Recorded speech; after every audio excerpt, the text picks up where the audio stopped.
Penguin Random House Audio presents More Than I Love My Life by David Grossman.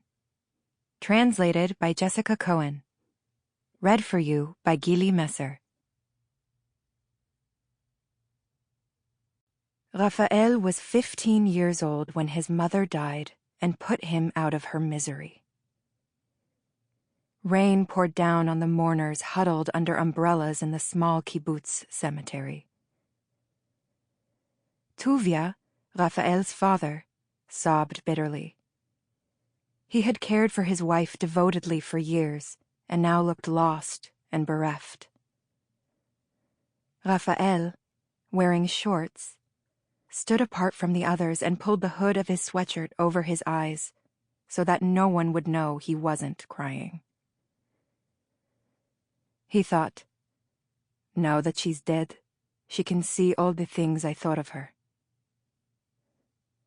That was in the winter of 1962. A year later, his father met Vera Novak, who had come to Israel from Yugoslavia, and they became a couple. Vera had arrived with her only daughter, Nina, a tall, fair-haired girl of 17, whose long face, which was pale and very beautiful, showed almost no expression. The boys in Raphael's class called Nina Sphinx. They would sneak behind her and mimic her gait, the way she hugged her body and stared ahead vacantly. When she once caught two kids imitating her, she simply pummeled them bloody. They'd never seen such fighting on the kibbutz. It was hard to believe how much ferocious strength she had in her thin arms and legs. Rumors started flying. They said that while her mother was a political prisoner in the Gulag, little Nina had lived on the streets. The streets, they said, with a meaningful look. They said that in Belgrade, she'd joined a gang of feral kids who kidnapped children for ransom. That's what they said. People say things. The fight, as well as other incidents and rumors, failed to pierce the fog in which Raphael lived after his mother's death. For months, he was in a self-induced coma. Twice a day, morning and evening, he took a powerful sleeping pill from his mother's medicine cabinet. He didn't even notice Nina when he occasionally ran into her around the kibbutz. But one evening, about 6 months after his mother died, he was taking a shortcut through the avocado orchard to the gymnasium when Nina came toward him. She walked with her head bowed, hugging herself as if everything around her was cold. Raphael stopped, tensing up for reasons he did not understand. Nina was in her own world and did not notice him. He saw the way she moved. That was his first impression. Her quiet, sparing motion. The limpid, high forehead and a thin blue dress that fluttered halfway down her shins. The expression on his face when he recounted. Only when they got closer did Raphael see that she was crying. Quiet, muffled sobs. And then she noticed him and stopped, and curved inward. Their gazes entangled fleetingly and, one might sorrowfully add, inextricably. The sky, the earth, the trees, Raphael told me. I don't know. I felt like nature had passed out.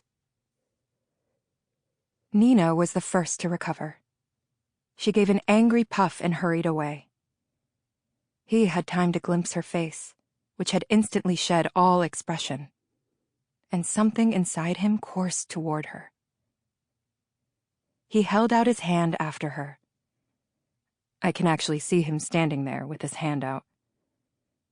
And that is how he's remained, with the outstretched hand, for 45 years.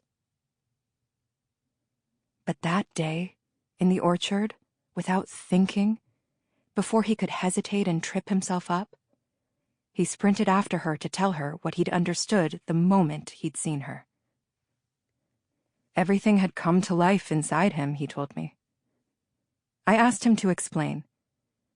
He mumbled something about all the things that had fallen asleep in him during the years of his mother's illness, and even more so after her death.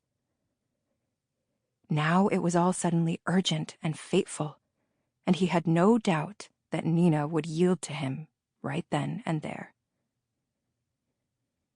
Nina heard his footsteps chasing her. She stopped, turned around, and slowly surveyed him. "What is it?" she barked into his face. He flinched, shocked by her beauty, and perhaps also by her coarseness, and mostly, I'm afraid, by the combination of the two. That's something he still has, a weakness for women with a bit, just a drop, of aggression and even crudeness. That spiciness. Raphael. Rafi. Nina put her hands on her waist and a tough street girl jutted out. Her nostrils widened, she sniffed him, and Raphael saw a delicate blue vein throbbing on her neck. And his lips suddenly hurt. That's what he told me. They were literally stinging and thirsting. Okay, I get it, I thought. I don't need the details. Tears were still glistening on Nina's cheeks, but her eyes were cold and serpentine. "Go home, boy," she said. And he shook his head, no. She slowly moved her forehead toward his head, tracking it back and forth as if searching for precisely the right point. And he shut his eyes, and then she butted, and he flew back and landed in the hollow of an avocado tree.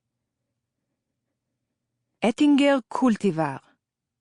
He specified the name of the tree when he told me the story, so that I wouldn't forget, God forbid, that every detail in the scene was important, because that is how you construct a mythology. Stunned, he lay in the hollow, touched the bump already growing on his forehead, then stood up dizzily. Since his mother's death, Raphael had not touched anyone, nor had he been touched, except by the kids who fought with him.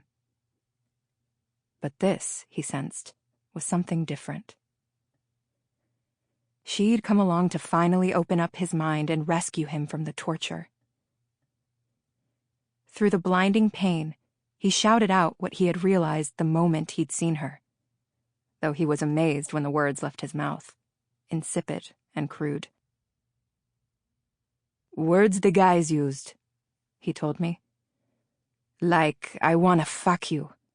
That kind of thing." So different from his pure, scrupulous thought. But for a second or two I saw on her face that, despite the dirty language, she got me. And maybe that is what happened. How should I know? Why not give her the benefit of the doubt and believe that a girl born in Yugoslavia, who for a few years really was, as it later turned out, an abandoned child with no mother or father, could, despite those opening stats, or perhaps because of them, at a moment of kindness, glance into the eyes of an Israeli kibbutz kid, an inward-looking boy. Or so I imagine him at 16. A lonely boy, full of secrets and intricate calculations and grand gestures that no one in the world knew about. A sad, gloomy boy, but so handsome you could cry. Raphael, my father. There's a well-known film, I can't remember what it's called right now, and I'm not wasting a second on Google, where the hero goes back to the past to repair something, to prevent a world war or something like that. What I wouldn't give to return to the past, just to prevent those two from ever meeting. Over the days and, mostly, the nights that came afterward, Raphael tormented himself about the marvelous moment he'd squandered. He stopped taking his mother's sleeping pills so that he could experience the love unclouded. He searched all over the... Sample complete. Ready to continue?